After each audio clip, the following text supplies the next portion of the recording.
This is William Shatner for the National Safety Council. Electrical safety. Power, energy, a force we've harnessed to work for us. That's electricity. But it can be a dangerous or even deadly force if we don't use it wisely. Electricity is a part of our daily lives, and it's essential to the modern workplace. Electrical safety is part of every supervisor's job.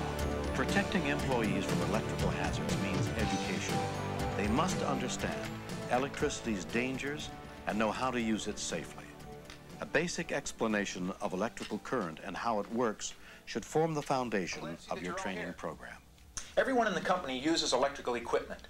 That's why we provide training for new employees and refresher training. Electricity is such a big part of modern life that it's easy to take it for granted. But that can be dangerous, especially if you don't have a clear understanding of how electricity works and when it can hurt you. So first, let's talk about electrical current. You could think of electrical current flowing through power lines like water flowing through pipes. Water pressure causes the flow of water through the pipe. Electrical pressure, or voltage, pushes electrical current through power lines to light fixtures and outlets. But electrical current won't flow unless it can make a loop or circuit and flow back to its source again. Electricity always tries to return to its source, no matter what it has to go through to do it. That's the first hazard we face from electricity, becoming part of the electrical circuit. In other words, being shocked or electrocuted. What do you mean becoming part of the circuit? I can demonstrate it. Would you like to help me, Nick? I guess so. What do I do? Here, take this wire. It's not really connected to electrical current, but let's pretend that it is. Now, hold the exposed wire on the end. That's right. Now, what if I was to plug in this wire, this end, into an outlet or receptacle? Nick would be fried. Well, more specifically, Nick would become part of the path or circuit the electrical current would travel. While traveling through Nick's body, the current would deliver a nasty shock. A standard household outlet has more than enough current to kill him. But you'd have to be pretty stupid to grab the end of a wire like this. True, but this was just my way of visually demonstrating what it means to become part of a circuit. When it happens for real, it's never so obvious, because you can't see the electricity. The only way you can be sure to avoid it is to know everything you can about electrical hazards. Did you know if you drop a tool or appliance, it could be damaged inside? You wouldn't know about it until you turn the switch on. That's one way people become part of a circuit.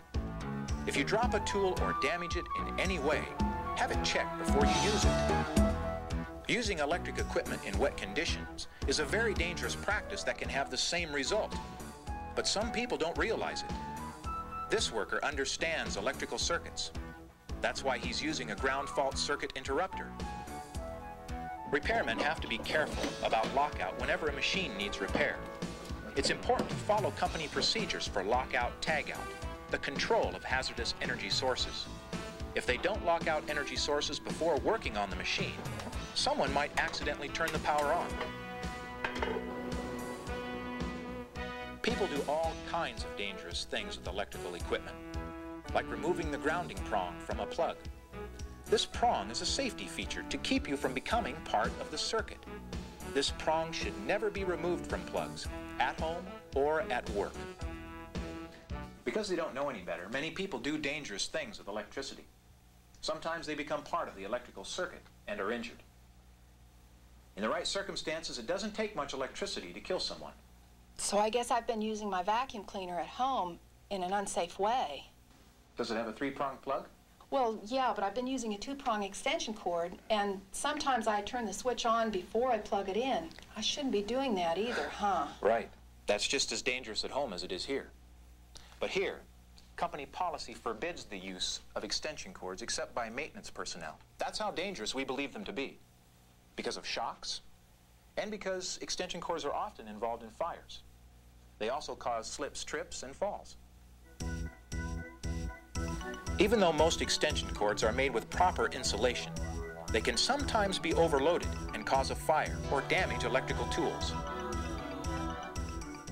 Damaged electric tools can cause heat or sparks and start a fire too.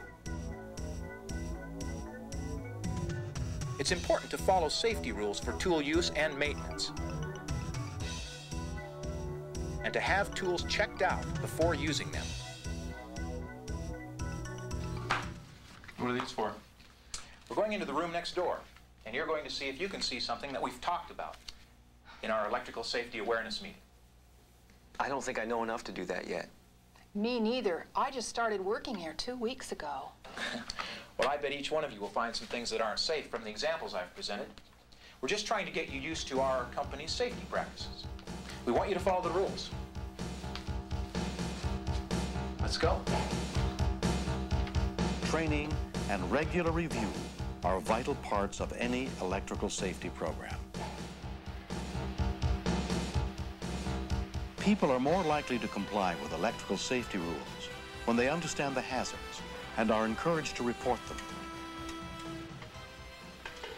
Glad to see you using the lockout-tagout procedure, Todd. It's really important when you're working on these machines. Thanks, I've done it since the training. Kind of scares me to think about the way we used to do things before. Well, we've got a great safety record, and it's all because of everyone's individual work habits. You can also support rule compliance through positive reinforcement. Let your employees know that you are pleased when they do something right. You'll create incentive to follow the rules all the time. Recognize and control the electrical hazards in your workplace and motivate your workers to do the same. Enforce the rules. Let your people know that everyone's safety depends on their compliance. That's what being safety smart is all about.